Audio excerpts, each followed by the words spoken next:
1.3 billion pesos. Ito ang halaga ng cash dividends o kita ng GMA Network Incorporated na ipapamahagi sa mga shareholder nito para sa taong 2013. Inaprobahan ang paglalabas ng cash dividends na nasa 27 centavos kada share kasunod ng pulong ng Board of Directors ng Kapuso Network nitong April 2. July 2007 nang buksan ng GMA ang kanilang IPO o Initial Public Offering. Mula noon, umabot na sa 14.239 billion pesos ang cash dividends na ipinamahagi ng network para sa kanilang shareholders. Mula 2008, kumita ng halos 3 pesos ang bawat GMA common share batay sa IPO price na 8 pesos at 50 centavos.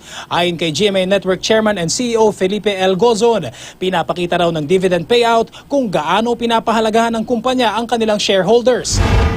Mahigit 7.5 million Singapore dollars o 231 million pesos na donasyon ang formal na inabot ni Singapore President Tony Tan Keng Yam para sa mga biktima ng bagyong Yolanda.